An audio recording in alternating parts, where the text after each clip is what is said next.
Hey everybody, welcome to Fit Tip Tuesday. Today I'm going to be answering a question I got from a subscriber about hemming flared jeans.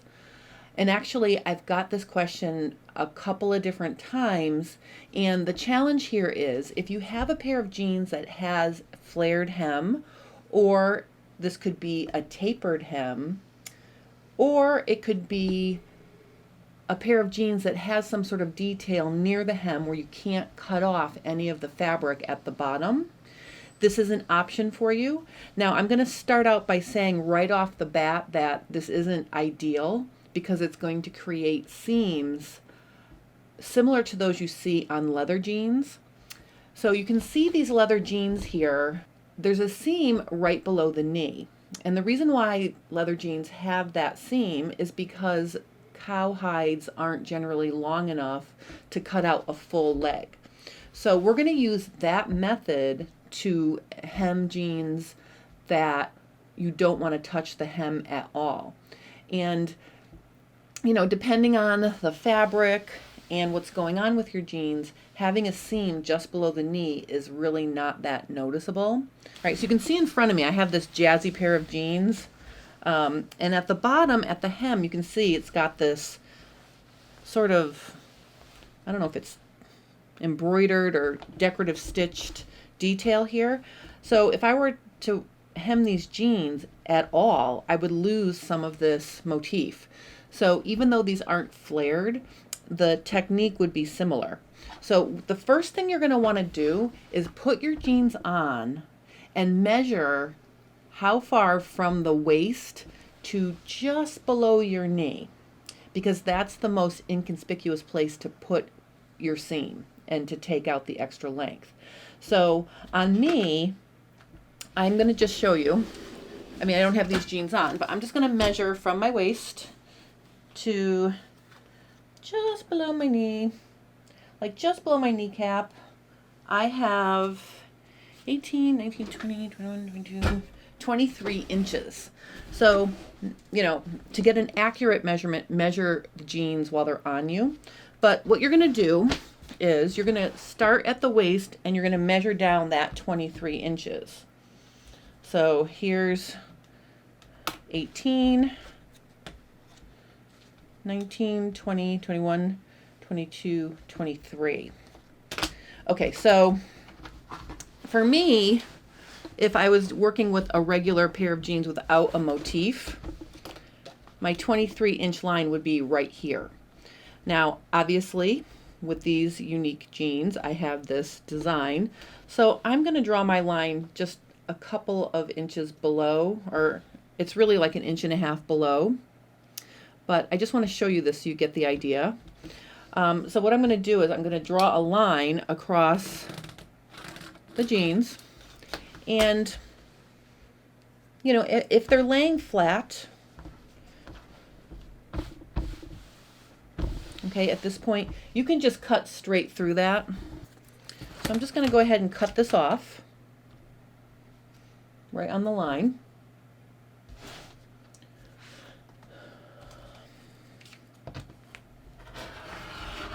Okay.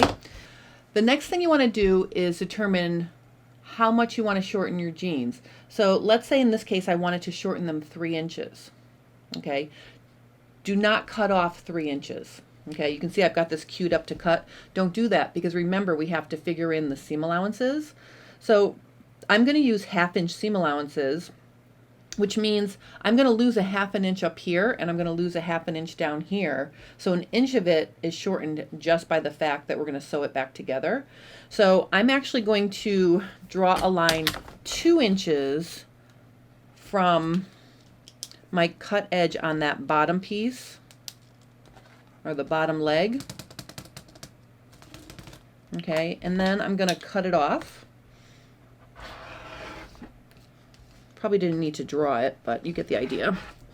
All right, so now I've taken out the extra length I don't need. And what we want to do now is put these back together. And one of the cool things about hemming your jeans up near your knee is it's very likely that when you take out the extra length, the width of the leg is still going to match pretty closely. So in my case, you can see that if I were to really stretch these out, the top leg is approximately, I want to say it's 1/8 of an inch wider than the bottom. So the first step is we're going to turn this leg inside out. And I am just going to make the top match the bottom width. This has got 1/8 of an inch difference, so I'm going to draw 1/8 of an inch here. Let me use a color you can see better. So I've got my, generous 1/8 of an inch, and then I'm going to blend to 0 about 8 inches up. So I'm going to make a very gradual change in my side seam. Now, if you have more than 1/4 inch difference, I would split it between the side and inseam. Okay, but if you've got 1/4 inch or less, you can just skim it off one of the seams. Generally, the side seam is easier because most inseams are top stitched, and then you'd have to take that out to adjust it. So, see if you can take it all out of your side like this. So let me get my sewing machine now. All right, so what I'm going to do now is I'm going to start on the cut edge here, and I'm going to line up my needle with the line I drew to make my leg slightly more narrow so it matches the bottom leg that I cut off. And I am just going to stitch that, blending right back into the original seam. All right, so see, it just made that little bit of change there. All right. All right, so then the next step is you take your lower leg, and I'm going to stick it inside the upper leg, right sides together, and you're going to match your side and inseams. All right, so first I'm going to look down about 1 inch, okay, and I'm going to put a pin across the seam like this, and that'll help keep it in line. Then I'm going to add 2 more pins, one through both seam allowances and the other one over here. Okay, and then I'm going to also match up my side seam. And again, I'm going to line up the seams down here. I'm going to go across, and then I'm going to put 2 pins like this. All right, so now the next step is to sew these legs back together, and you can put, if you feel like you need a few more pins, you can put a couple more pins in there, but if you measured properly, this will sew together perfectly because the top and bottom cut edges are exactly the same length around. All right, so let's go back to the sewing machine. All right, so I'm going to start near one of the seams. It really doesn't matter. And we are going to go around using that 1/2 inch seam allowance.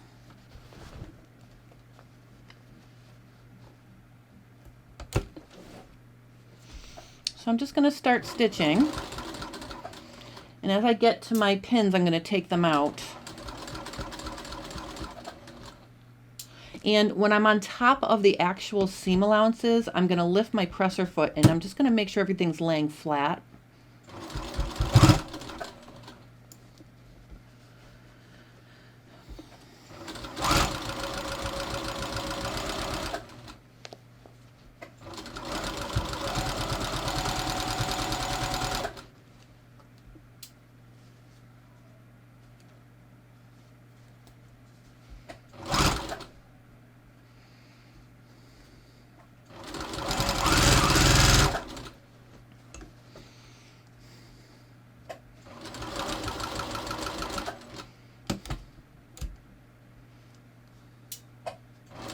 And again, as I come on top of these seam allowances, I'm just going to let the fabric relax under there for a second.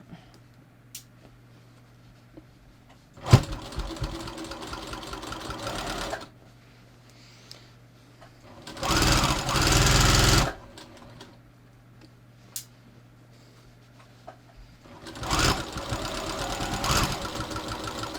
All right, and then I'm just going to overlap my start point.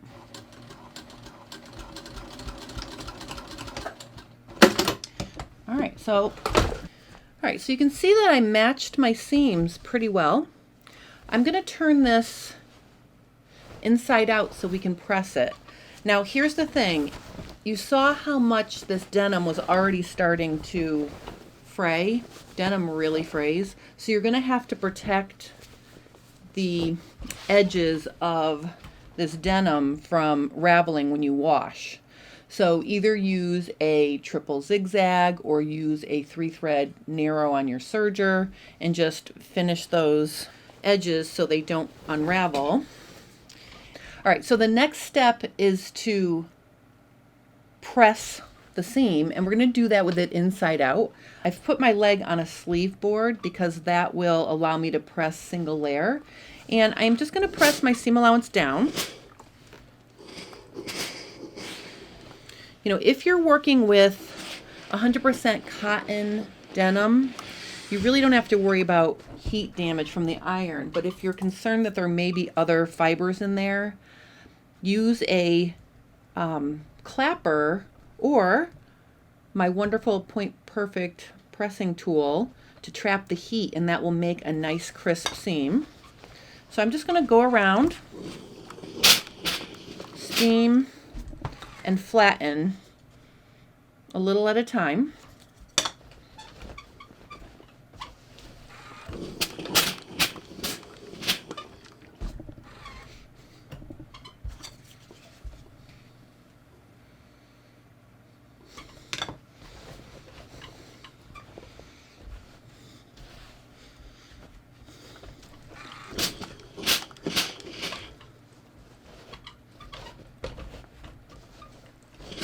And again, at the inseam, I'm going to do the same thing. I'm going to trap that heat and really press that down to get a nice crisp seam.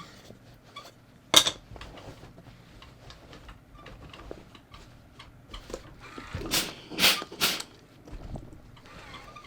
I'm just going to go all the way around here. All right, so there's my hem leg, and you can see even with all the stuff I have going on with these jeans, you know, for example, it's very faded here, and I actually cut through that and I cut off the transition from faded to not faded.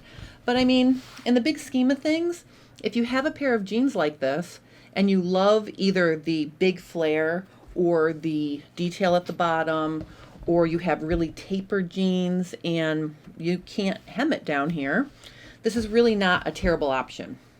All right, so the last thing is just remember to finish those seam allowances either with a 3-thread on your serger or use your triple zigzag to sew along the seam allowances so you don't lose the seam allowances when you wash, because you can see this gets really frayed, and I haven't even done anything with it, and you can see it gets really messy really quick. So I think I'll just quickly show you how to do that on the serger. All right, so the only trick to this, and it doesn't matter whether you're on the sewing machine or using your serger, is you want to sew inside the circle. So while it's inside out, just pick a spot, rub the fabric back and forth to make sure it's really flush up against the knife. Put your presser foot down, you know, and start serging.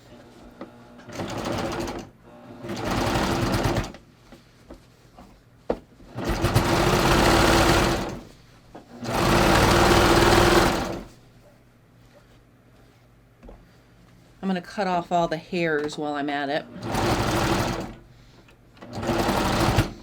When you go over the seam allowances, make sure they don't flip.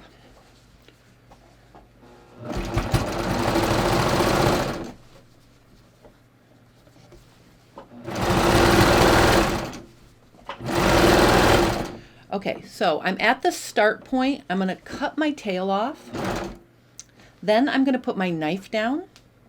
Then I'm going to overlap my start point about 1/4 of an inch. So now instead of just veering off the edge of the fabric, I'm going to lift my presser foot. I'm going to make sure my needles are lifted up. I'm going to push the fabric off the stitch fingers and behind the needles. Then I can put the presser foot down and chain off the fabric, and it makes a nice, neat finish. All